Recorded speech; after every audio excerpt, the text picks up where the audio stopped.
is what I'll tell the players. Apologies for that short delay, but it is all good. We're hopping into Frost for game number 2 between Apocalypse and Desrow. Desi narrowly losing the final fight. I thought he had it, Kev. I really thought he had it, but then he didn't have it. And we all thought he had it. Desi thought he had it. And Apocalypse does manage to take close out game number 1. Apoc played great, man. The first like 10 to 12 minutes in the game, or up to that fight where he just kind of casually lost all his Vikings and went on now the cruising mode. Thought he already won. I actually thought he already won as well. That was a pretty big blunder, and after that got a little close. But up to that point, Apocalypse played really fantastic. First with the Reapers, then the follow-up, forcing a photon overcharge, forcing another photon overcharge, and then realizing, hey, this is my window of opportunity to start dealing some damage with the drops. Flawless play, really is. Well, into game we go for Apocalypse versus Desrow, game number 2. And right off the bat, we see spawning up in the top left-hand corner of Frost, the Red Terran player from Team IVD. His name is Apocalypse. Apoc looked great in game number 1, and that's why he leads 1-0 his opponent in the top right-hand corner of the map. The blue Protoss player, the Canadian, almost came back from a nearly insurmountable deficit on Heavy Rain, but ultimately came up short. He is the Desbro. I really wonder how that final fight would have gone, Ben, if he didn't use all the energy of those sentries for hallucinations before. He hallucinated a few Archons to soak up those shots from the planetary fortress. You know, I don't really mind it. It's kind of just like making sure that you don't lose a unit, because in a base trade scenario, every single unit matters. But yeah, well, energy could have been absolutely fantastic as well. A few force fields, a guardian shield here and there could have definitely made the difference. Could have pushed those Marauders away, could have made it a little easier for a few Stalkers to snipe those Vikings, and could have made it possible for the Colossus to survive a little longer. Either way, Ben, we will never know the answer to that question unless we would decide to resume from replay, but that seems like a whole lot of trouble to answer a simple question. You know, if we could have cut that army in half, I think it's almost certainly going to be a Desrow victory. It just didn't go down that way. And in the end, the 8 or 9 Marauders that were still alive were more than enough to contend with what remained of that Protoss army. But Desi showed us that he's got the stuff to stick around and to play that game with Apocalypse. Apoc certainly looked better for the first 10 minutes, but Desrow made it very close. And now we move on into Frost, where Desi has a chance to fix some of the mistakes and to try and play just a cleaner game from beginning to end. And to be honest, like if I was Desrow, I would still leave that game with an okay feeling, despite of course losing is never that great. But from start to finish, especially first, the Reapers got a little too much done, survived a little longer, picked off I think 1 probe too much, then losing that Nexus and forcing all the photon overcharge. Like nothing was really going his way, and despite during all that, he took a very favorable engagement, and in the late game he even had a small chance of winning it. So hey, what would happen if Desrow actually does not have a horrible mid game or mid-early game, and everything goes his way? Then things might actually look very different. Yeah, you're absolutely right. Desrow scouting in the wrong direction. Apoc looks like he too scouted in the wrong direction, so neither player are going to get much of a look at their opponent's bases in the early game, until at least this first Reaper crosses the map. Yeah, this time just a single Reaper into Reactor, so no double Reaper anymore, perhaps feeling that that was a one-trick maneuver that you could only do once. Yeah. The double Reaper did a little bit of damage in game number 1, but it wasn't critical damage by any stretch. This time the single Reaper is going to come a little bit faster, and we'll pick off at least 1 probe, maybe even 2. I think you mentioned that too. Much before I allowed to but still, he could regenerate and then come back or try to outmaneuver the Reaper. Oh yeah, that Reaper's on a mission, man. He's on a mission to get a 2nd probe kill. He smells metal. It's the same as smelling pro blood, but he smells hovercraft. That's what they get when they play against Protoss. On the other side of the map, we had a probe being a little annoying. What's going on here? Probe was harassing the 2nd barracks. At least that's a good scout for Desrow. He sees the Wonder X with the reactor, he sees the command center, he sees not the 2nd refinery going down, but he knows about the 2nd rack, so that's pretty much everything that he could have possibly wished for. Other than an SCV kill, but hey, this is Apocalypse. Happy Reaper gonna make another pass here, scoots through the natural and sees, alright, what up? That's a really quick Twilight Council, Ben, and I think the Reaper is gonna see it. Great scout from Apocalypse, spotting the Twilight Council. This might cause Desrow to change gears a little bit. Yeah. Was he thinking DTs? Was he thinking Blink? Who knows? I think he was thinking Blink, and I think it would be a little stubborn to still go with it. But then again, Blink all in, or at least heavy Blink pressure, is one of those builds that even when you scout it, it could still be pretty difficult to defend. especially because perhaps he wanted to do this because APOC went very marine heavy in the previous game. And you know, you can also always just open up with Blink and then just transition from Blink into you know, High Templars, and Blink is just an excellent way of defending against drops. It's a little harder to take your third base because you're not very strong in a straight up engagement, but you're excellent in defending against drops, and with Photon Overcharge you'll be safe in your natural. So there's nothing too much wrong with that style, and we also see him adding a Forge. Desrow really loves patrolling his units. He's got patrolling Stalkers, patrolling Mothership Core. It's all about that patrol button. And he is, in fact, going to go ahead and get that early Blink, like you were talking about, Kev. Doesn't necessarily mean he's going to do anything super YOLO. I don't think he's going to go YOLO at all. Maybe if APOC wouldn't have scouted it, then it would have been different. But right now, we can see it's going to drop a Forge. Great scout again by this Reaper. APOC is getting the confirmation that he needs, that he doesn't have to go overboard with bonkers and whatnot. As so far, this looks like a relatively standard opening for Desrow. Nothing crazy is going to happen, especially because he's also getting armor. If he wants to be aggressive, if anything, it would have been Forged. So we can see 3 gates and now into the Templar Archives. That's still a little risky, Ben. I said you're safe in your natural with Blink. If this probe is going to head out trying to go to 3 bases, then I know nothing about this game, but that's not the case.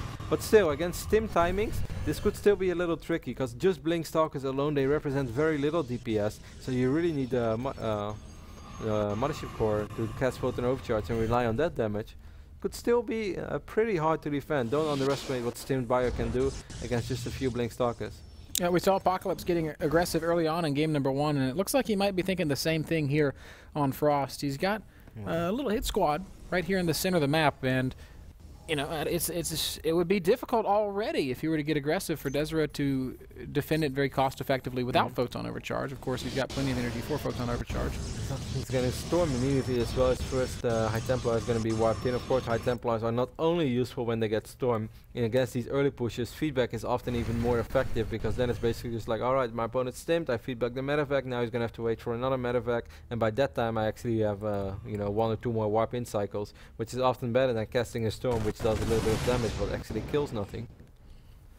Yep, Desrow with his Stalkers does manage to spot this contingent of Marines and Marauders. It's going to be a little tricky. Stim is ready, Combat Shield is ready as well. Desrow is definitely going to have to cast Photon Overcharge. There's no way he defends without it. Marines and Marauders chasing Desrow all the way back to the natural. This will force the Oh, maybe the Mothership Core dies. That would be really bad. Oh, that means no second Photon Overcharge, and this is enough DPS to perhaps plow right through what Desrow has here. Zealot Warp-In does force these units to back up. Oh, and a good Storm right on top of everything, and that's going to end the aggression. But not before damage is dealt. Losing that Mothership Core was, of course, painful. Yeah, the next push is going to be pretty hard to defend, but it's excellent for Desrow that he went that quick into Storm. Otherwise, this could have been harder to defend. He's still going to drop the third Nexus at the 10-minute mark. That's even before the third command center is done, considering the fact that he lost his Mothership Core. I think that's a little ballsy. He did pick up quite a few units. +1 is already ready for APOC as well. Desrow has to be careful. One Stalker gets slowed down a little bit, but won't die. Rebuilding the Mothership Core right now. He's getting +2 armor. Charge is about to finish up, and he's working off 6 gateways. Yes, no, 7. I tell you what, man, if Desrow gets away with all this greed, he's going to be in great shape. Yeah. But there's going to be a very bumpy part of mid-game where things might get tough. Apocalypse is actually sitting back. He's going to kill some rocks. He's taking his time. He's not being quite as aggressive on Frost is what we saw on Heavy Rain.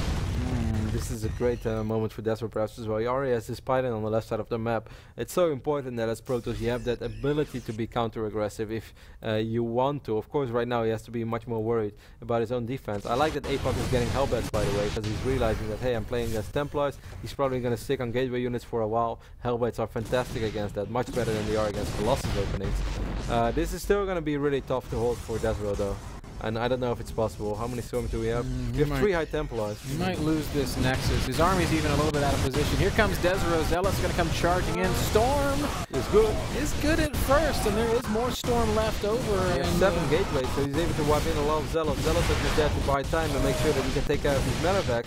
This actually went excellent for Desrow. Yeah, I mean, I'm always underestimating the defensive ability of a good Protoss player, and Desrow just shows us that with the right amount of units and the right kind of units, that you can pretty much deflect any kind of attack, as he lives easily through the Apocalypse aggression and finds himself very comfortable on 3 bases. This is looking great for Desrow. Yep, up 5 supply, quicker third base, already has Storm, +3 armor on the way. Second force is pumping now as well, getting that +1 attack upgrade. Has a few defensive High Templars as well, has a cannon over here, so he's relatively safe against drops. Has great pylons press all around the map. He's going to see this medevac fly over. Desrow is playing this really well so far. He played it with courage. He wasn't afraid to go up to 3 bases really quick, especially after losing that Mothership Core. Even before that, he showed some courage, going up to Storm really quickly while only having 3 warp gates to work with. Right now, the moment that Apocalypse wants to be aggressive, shoots it down. Great catch in the main base. Desrow shuts down that drop. He's going to be aggressive with Zealots whilst trying to defend on his side of the map. So defends a drop, chases away the hit squads, and is even being aggressive. This is some great play from Desrow, who just looks to be on top of it. Looks miles and miles ahead of where he was in game number 1, and is looking so much more comfortable than what we saw in game number 1. Yep, the Twilight before Colossus, man. It's a keeper. Medevac's gonna fall as well. These Zealots have +2 armor. Storm's running in as well. This is perhaps Desrow doesn't have too many units here. He could have way more than he's actually fighting with.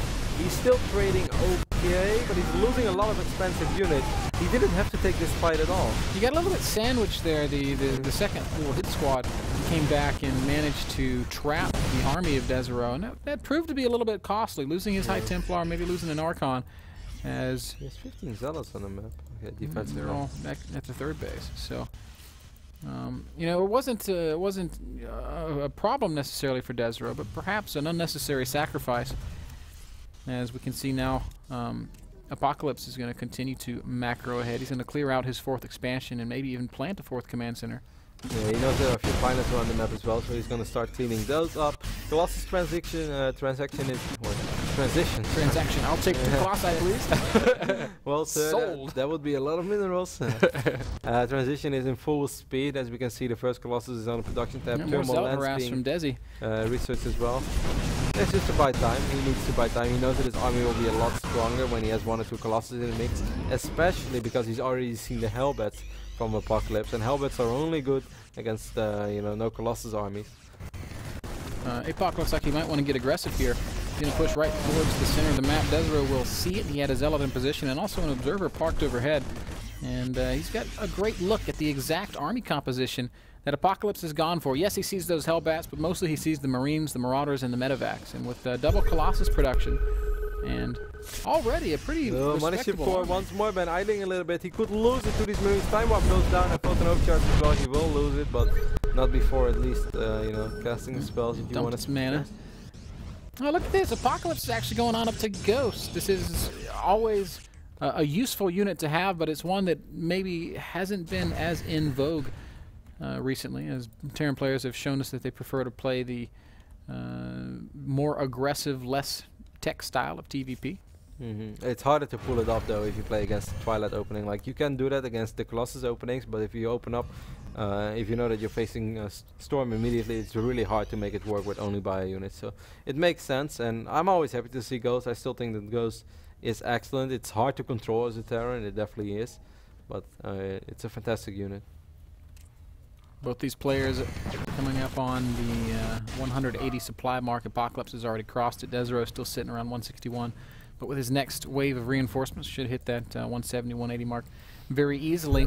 Desrow with 3 Colossi. He's only got 1 more in production, so soon to be 4 Colossi. Zealots is going to try to hit a small timing here, Ben. I don't mind it at all. He has 3 Colossus, as you said, against only 3 Vikings. 5 Vikings on the map right now, but Apoc needs to buy time for himself. He doesn't have the Viking numbers that he needs. Here comes the High Templar. Snipe going down. EMP misses. Second EMP does hit. Not a single storm, but but now there's huge storms raining down on the army of Apocalypse. Desrow gets some absolute phenomenal storms, but doesn't decide to push the issue. Backs right off. Never think you're safe against Storm. You're never safe. Picked off those 2 High Templars. Nice, let's go. Fight. Where did it come from? Great storms by Desrow. Desi is going to go ahead and drop his 4th base. The 4th command center of Apocalypse is about to finish up, so both these players continuing to macro forward. Apoc did manage to buy time for himself though. Now he has 9 Vikings against the 2 Colossi over here, so that's fine. Storm should land on these few units, but doesn't actually kill anything. So I don't really mind that too much if you're up Apoc. You use a little bit of medevac energy, but you rather use some of that anyways, because you don't want to go into the fight with too much Apocalypse is doing a great job of scanning and using snipe and EMP when he can. And he feels like he can pick a fight. That's a great EMP right in the middle of a lot of Protoss units, taking out the that Immortal. Oh, and Storm starts raining down. Good engagements from both sides. A great concave for Apocalypse, and he's going to crush right through. Desrow loses a very important Colossus and has no choice but to retreat all the way back to his natural. Yeah, that's where he needs to fall back to some of those defensive High Templars that he has. Oh, another good storm, man. Desi has High Templar hidden everywhere.